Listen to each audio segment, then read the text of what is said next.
ராஜாஜியோட கூட்டணி எல்லாமே தப்பு தப்பா இருக்கு பாருங்க. டேட்டா பேஸ் எல்லாமே தப்பு. கட்சியும் விமர்சிப்பாங்க, ஆனா திமுகவை விமர்சிக்க மாட்டாங்க. நாம் தமிழர் கட்சி விமர்சிப்பாங்க, அதிமுகவை விமர்சிப்பாங்க, ஆனா திமுகவை விமர்சிக்க மாட்டாங்க. ஆனா அவங்களுக்கு பேர் என்னன்னா அரசியல் விமர்சகர். 2021ஆம் ஆண்டிற்கான சொல்லின் செல்வர் விருதை வந்து யார் வாங்கியிருக்கானா இந்த சூர்யா சேவியர் தான் வாங்கியிருக்காரு. ஆனா இவர் பேசுற பேச்சை பார்க்கணுமே. ஊடகத்துல அமர்ந்து கொண்டு பாய மூடா அயோக்கிய பையில பிச்சிடுண்டா நீ என்னடா கோபமா பேசிட்டு இருக்க அப்படின்னு சொல்லிட்டு மிரட்டல் தொனில பேசுறாருங்க. நீங்க திமுகவுக்கு ஆதரவாக பேசுவதாக இருந்தால் நான் திமுக காரன்னு சொல்லிட்டு பேசுங்க. ஆனா திமுகவுக்கு ஆதரவா பேசிக்கிட்டு உங்களை ஒரு பத்திரிகையாளராக காட்டாதீங்க, உங்களை ஒரு ஊடகவியாளரா, உங்களை ஒரு அரசியல் விமர்சகராக காட்டாதீங்க. அப்ப திமுகன்னு சொல்லிட்டு கூட உங்களால விவாத நிகழ்ச்சியில கலந்து கொள்ள முடியல. திமுகன்னு சொல்லி நீங்க உள்ள வந்தீங்கன்னா உங்களை எல்லாருமே போட்டு பொழந்துருவாங்கன்னு ஒரு அச்ச உணர்வு உங்களுக்கு இருக்கு. நீங்க திமுக கிட்ட பணம் மட்டும் வாங்குறீங்க திமுகவுக்கு ஆதரவா பேசுறதுக்காக. ஆனா திமுகன்னு சொல்றதுக்கு யோசிக்கிறீங்க பாத்தீங்களா, அந்த பயம் இருக்கணும்.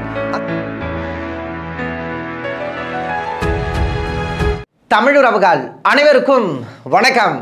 அதாவதுங்க விவாத நிகழ்ச்சி இப்போ சன் தொலைக்காட்சியில் விவாத நிகழ்ச்சி நடத்துவாங்க, புதிய தலைமுறையில் விவாத நிகழ்ச்சி நடத்துவாங்க, தந்தி தொலைக்காட்சியில் நியூஸ் 18 தமிழ்நாடு ஊடகத்திலலாம் விவாத நிகழ்ச்சி நடத்துவாங்க. அரசியல் குறித்தெல்லாம் அதிகமாக கலந்து பேசுவாங்க. நாமளும் அந்த விவாத நிகழ்ச்சியெல்லாம் பார்க்குறது உண்டுங்க. குறிப்பாக விவாத நிகழ்ச்சியில் இப்போ நாம் தமிழர் கட்சி சார்பாக இடுமாவனம் கார்த்திக் அவர்கள் கலந்து கொண்டு பேசுகிறாருன்னா இடுமாவனம் கார்த்திக் நாம் தமிழர் கட்சின்னு சொல்லிட்டு அடையாளப்படுத்துவாங்க. அதே போல் திமுக சார்பாக ராஜீவ்காந்தி பேசுனா ராஜீவ்காந்தி திமுக அப்படின்னு சொல்லிட்டு அடையாளப்படுத்துவாங்க. எந்த கட்சியை சார்ந்தவர்கள் பேசினாலும் அந்த கட்சியை வந்து அடையாளப்படுத்துவாங்க. அந்த கட்சியின் கருத்தை விவாத அரங்கில் வெளிப்படுத்துவாங்க. விவாதம் பண்ணும்போது இப்போ நாம் தமிழர் கட்சி குறித்து ஏதாச்சும் அவதூறு பரப்புனா அதற்கு வந்து இடுமாவனம் கார்த்திக் அவர்கள் நாம் தமிழர் கட்சி சார்பாக யாரெல்லாம் கலந்துக்கிறாங்களோ அவங்க வந்து பதிலடி கொடுப்பாங்க. எங்களுடைய கொள்கை கோட்பாடு இதுதாங்க அப்படின்னு சொல்லிட்டு மக்கள் மத்தியில் விவாத அரங்கில் பேசுவாங்க. அதே போல் விவாத அரங்கில் வந்து ஊடகவியாளர்கள் கலந்து கொள்வாங்க, பத்திரிகையாளர்கள்னு சொல்லிட்டு கலந்து கொள்வாங்க, அரசியல் விமர்சகர்கள் அப்படின்னு சொல்லிட்டு ஒரு சிலர் வந்து கலந்து கொள்வாங்க. குறிப்பாக தற்போது இது சம்மந்தமாக தான் இந்த காணொலியில் நம்ம பேச போகிறோம். இப்போ நாம் தமிழர் கட்சி சார்பாக ஒருத்தர் கலந்து கொள்கிறாருன்னா நாம் தமிழர் கட்சிக்கு ஆதரவாக பேசுவார். திமுக சார்பாக ஒருத்தர் கலந்துக்கிறாருன்னா திமுகவுக்கு ஆதரவாக திமுகவின் கொள்கைகளை இந்த திராவிட சித்தாந்தத்தை வெளிப்படுத்துவாங்க. அதிமுக சார்பாக கலந்து கொண்ட அதிமுக கொள்கைகளை பற்றி விவாத அரங்கில் முன்வைப்பாங்க. இப்போ அரசியல் விமர்சகர்னா இப்போ பொதுவாக அரசியல் விமர்சகர்னா இப்போ எந்த கட்சியில் குறைபாடுகள் இருந்தாலும் அந்த கட்சியை விமர்சிக்கணும், அதற்கு பேர் தான் அரசியல் விமர்சகர். பத்திரிகையாளர்னா நடுநிலையாக நின்று அவருடைய கருத்துக்களை வந்து வெளிப்படுத்தணும், அதுதான் பத்திரிகையாளர். ஊடகவியாளர்னா அப்படி தான் செயல்படணும். ஆனால் பத்திரிகையாளர்னு பேர் இருக்கும், ஊடகவியாளர்னு பேர் இருக்கும், அரசியல் விமர்சகர்னு பேர் இருக்கும். அரசியல் விமர்சகர்னு பேரை வைத்துக்கொண்டு விவாத நிகழ்ச்சியில் கலந்து கொள்வாங்க. ஆனால் முழுக்க முழுக்க எல்லா கட்சியும் விமர்சிப்பாங்க, ஆனால் திமுகவை விமர்சிக்க மாட்டாங்க. நாம் தமிழர் கட்சி விமர்சிப்பாங்க, அதிமுகவை விமர்சிப்பாங்க, ஆனால் திமுகவை விமர்சிக்க மாட்டாங்க. ஆனால் அவங்களுக்கு பேர் என்னன்னா அரசியல் விமர்சகர்.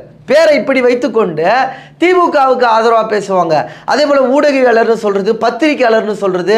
பத்திரிகையாளர்னு சொன்னால் திமுக தவறு செய்தாலும் அதை சுட்டி காட்டி பேசணும், திமுகவின் அரசியலை விமர்சிக்கணும். ஆனால் இந்த பத்திரிகையாளர்கள் இப்போ பேரை மட்டும் பத்திரிகையாளர்னு விவாத அரங்கில் பயன்படுத்துவாங்க, ஆனால் திமுக விமர்சிக்க மாட்டாங்க, திமுகவுக்கு ஆதரவாக தான் பேசுவாங்க. திமுகவுக்கு ஆதரவாக பேசிக்கொண்டு நாங்கள் பத்திரிகையாளருங்க, நாங்கள் ஊடகவியாளருங்க, நாங்கள் வந்து அரசியல் விமர்சகருங்க, நம்புங்க அப்படின்னு சொல்லிட்டு மக்களை நம்ப வைக்கிறாங்க. இவர்கள் வந்து இந்த போர்வையில், ஊடகவியாளர் போர்வையில், பத்திரிகையாளர் போர்வையில், அரசியல் விமர்சகர் என்ற போர்வையில் திமுகவுக்கு ஆதரவாக பேசுறதுக்காகவே வரவழைக்கப்படுறாங்க, திமுகவுக்கு ஆதரவாக தான் பேசுகிறாங்க. குறிப்பாக சமீபத்தில் இவர்களுடைய தொல்லை அளவுக்கு அதிகமாக போயிட்டு இருக்குங்க. நேற்று கூட சன் தொலைக்காட்சியில் ஒரு விவாத நிகழ்ச்சி நடக்குதுங்க. அதில் சூர்யா சேவியர் சொல்லின் செல்வர் 2021ஆம் ஆண்டிற்கான சொல்லின் செல்வர் விருதை வந்து யார் வாங்கியிருக்கானா இந்த சூர்யா சேவியர் தான் வாங்கியிருக்காரு. ஆனால் இவர் பேசுகிற பேச்சை பார்க்கணுமே. ஊடகத்தில் அமர்ந்து கொண்டு வாய மூடுறா அயோக்கிய பையில பிச்சிடுவோண்டா நீ என்னடா கோபமாக பேசிகிட்டு இருக்க அப்படின்னு சொல்லிட்டு மிரட்டல் தொனியில் பேசுகிறாருங்க. இவருக்கு தான் தமிழ்நாடு அரசு சொல்லின் செல்வர் விருது கொடுத்துருக்காங்க. ஆனால் இவருக்கு பேர் என்ன தெரியுமா? ஊடகத்தில் அரசியல் விமர்சகர். அரசியல் விமர்சகர்னு பேரை வச்சுப்பாரு. ஆனால் பேசுறது முழுக்க முழுக்க திமுகவுக்கு ஆதரவாக பேசுவார். திமுக யாராவது விமர்சித்து அந்த விவாத அரங்கில் பேசினா அவ்வளவு கோபம் வந்துடும் இந்த சொல்லின் செல்வர் சூர்யா சேவியர் அவர்களுக்கு. அப்படிதான் நேற்று அந்த விவாத அரங்கில் பிரவீன் காந்தி அவர்களை வாய மூடுற அயோக்கிய பயில பிச்சிடுலான்னு சொல்லிட்டு மிரட்டியிருக்காருங்க. இவங்க இந்த திமுக காரங்களுக்கு என்னன்னா, இப்போ திமுகவை எதிர்த்து யார் ஒருத்தர் பேசினாலும் திமுகவின் அரசியல் தமிழ் மண்ணிலிருந்து அப்புறப்படுத்தணும்னு சொல்லிட்டு நாம் ஏதாச்சும் ஒரு கருத்து சொல்லிட்டா நம்ம பாஜகவுடைய பி டீம், இவர்கள் பாஜகவுக்கு வேலை பார்க்குறாங்க, மோடிக்கு ஆதரவாக செயல்படுறாங்க, அதனால தான் திமுகவை கடுமையாக எதிர்த்து பேசிகிட்டு இருக்காங்கன்னு சொல்லிட்டு பரப்புரை மேற்கொள்வாங்க. ஒவ்வொரு தேர்தலையும் நாம் தமிழர் கட்சியை வீழ்த்துவதற்கு இஸ்லாமியர்களுடைய வாக்கு நாம் தமிழர் கட்சிக்கு விழுந்துவிடக்கூடாது என்ற ஒரு உள்நோக்கத்தில் இந்த திமுக இப்படி ஒரு பிரச்சாரத்தை முன்வைத்தார்கள். நாம் தமிழர் கட்சியை பாஜகவின் பி டீம் என அடையாளப்படுத்தினார்கள். இப்போ புதிதாக விஜய் அவர்கள் கட்சி தொடங்கியிருக்காரு. திமுகவை எதிர்ப்புன்னு பேசிட்டாரு, மதவாத அரசியலை எதிர்ப்புன்னு பேசிட்டாரு. அப்படி இருந்தும் திமுகவை விஜய் எதிர்ப்புன்னு பேசிட்டாரு. அதனால விஜய் பாஜகவுடைய ஆளு, விஜய் பாஜகவுடைய பி டீமு, அதனால விஜயை நம்பாதீங்க, விஜய் பின்னாடி போவாதீங்க, மதவாத சக்திக்கு விஜய் துணை போவார் அப்படின்னு அடையாளப்படுத்திட்டு இருக்காங்க.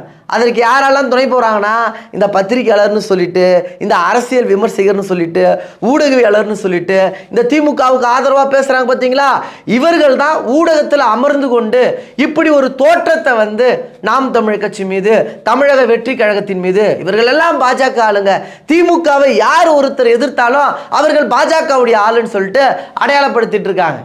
ஆனால் முழுக்க முழுக்க இந்த திமுக தமிழ்நாட்டில் பாஜகவை ஆதரித்து வேலை பார்க்குது. இதெல்லாம் நம்ம சுட்டி காட்டி பேசுனா, இந்த திமுக பாஜகவோட கூட்டணி வச்சிருந்ததுங்க, கூட்டணி வச்சு அமைச்சரவையெல்லாம் இடம் வாங்கியிருந்தாங்க, அப்படி நாம் வரலாற்று உண்மைகளை எடுத்து பேசுனா இவர்கள் ஊடகத்தில் அமர்ந்து கொண்டு பிச்சிடுன்னு சொல்கிறது, மிரட்டுறது, அயோக்கிய பயிலன்னு பேசுறது, அராஜகத்தில் ஈடுபடுறாங்க. குறிப்பாக அந்த விவாத நிகழ்ச்சி நடத்தின ஊடகவியாளர் சன் தொலைக்காட்சியில் நீங்கள் போய் பாருங்கள். அவர் சூர்யா சேவியர் வெளியிலிருந்து பேசுகிறாரு, அதனால் அவர் அப்படி தான் பேசுவார், கொஞ்சம் பொறுமையாக இருங்க அப்படின்னு அநாகரிகமாக பேசுகிறவரை அமைதியாக இருங்கன்னு சொல்லலை, அப்படி பேசாதீங்கன்னு சொல்கிறவரை அமைதியாக இருங்கன்னு சொல்கிறாங்க. அப்போ ஒருதலை பட்சமாக இந்த ஊடகங்கள் எல்லாம் இங்கே ஒரு தோற்றத்தை ஏற்படுத்த பார்க்குறாங்க. திமுகவுக்கு ஆதரவான ஒரு நிலைப்பாட்டை தான் இங்கே இருக்கக்கூடிய ஊடகங்கள்லாம் எடுத்துகிட்டு இருக்கா. நான் என்ன சொல்கிறேன்னா, இந்த வானொலி வாயிலா நீங்கள் திமுகவுக்கு ஆதரவாக பேசுவதாக இருந்தால் நான் திமுக காரன்னு சொல்லிட்டு பேசுங்க. ஆனால் திமுகவுக்கு ஆதரவாக பேசிக்கிட்டு உங்களை ஒரு பத்திரிகையாளராக காட்டாதீங்க, உங்களை ஒரு ஊடகவியாளராக, உங்களை ஒரு அரசியல் விமர்சகராக காட்டாதீங்க. அப்போ திமுகன்னு சொல்லிட்டு கூட உங்களால் விவாத நிகழ்ச்சியில் கலந்து கொள்ள முடியல. திமுகன்னு சொல்லி நீங்கள் உள்ளே வந்தீங்கன்னா உங்களை எல்லாருமே போட்டு பொழந்துருவாங்கன்னு ஒரு அச்ச உணர்வு உங்களுக்கு இருக்குது. நீங்கள் திமுக கிட்ட பணம் மட்டும் வாங்குறீங்க திமுகவுக்கு ஆதரவாக பேசுகிறதுக்காக. ஆனால் திமுகன்னு சொல்கிறதுக்கு யோசிக்கிறீங்க பார்த்தீங்களா, அந்த பயம் இருக்கணும். அந்த பயம் இருக்கிறதால தானே உங்களை இப்படியெல்லாம் அடையாளப்படுத்திக்கிட்டு நீங்கள் ஊரை ஏமாற்றக்கூடிய வேலையில் ஈடுபட்டிருக்கீங்க. பல பேர் இப்படித்தான் வந்திருக்காங்க, அரசியல் விமர்சகர், பத்திரிகையாளர், ஊடகவியாளர். ஆனால் பேசுகிறது முழுக்க முழுக்க திமுகவுக்கு ஆதரவாக பேசுகிறது. திமுகவை எதிர்த்து யார் பேசினாலும் அவர்களை பாஜக ஆளுன்னு அடையாளப்படுத்துறது. அப்படி தான் இந்த சொல்லின் செல்வர் விருதை வாங்கின சூர்யா சேவியர் அவர்கள் திமுகவுக்கு ஆதரவாக பேசிக்கொண்டு ஊடகத்தில் அநாகரிகமாக மக்கள் முன்னிலையில் நடந்திருக்காருங்க. இவருக்கு தான் சொல்லின் செல்வர் விருதை தமிழ்நாடு அரசு கொடுத்துருக்குங்க. குறிப்பாக இப்படி ஒரு போர்வையில் உள்ள தமிழக மக்கள் மத்தியில் திமுக நல்லாட்சி கொடுக்குதுன்னு ஒரு தோற்றத்தை உருவாக்க இந்த திராவிட மாடல் அரசு பாடுபடுதல. இந்த செயலை நீங்கள் எப்படி பார்க்குறீங்கன்றத உங்களுடைய கருத்துக்களை தெரியப்படுத்துங்க. மீண்டும் அடுத்த ஒரு நல்ல பதிவுகளில் உங்களை சந்திக்கிறேன். இதுவரை நமது இன விடுதலை வலைவலியை பின்தொடராத உறவுகள் பின்தொடருங்கள், விருப்பம் தெரிவிங்கள். இந்த பதிவை குறித்த உங்களுடைய கருத்துக்கள் வரவேற்கப்படுகிறது. நன்றி, வணக்கம், வாழ்க தமிழ்.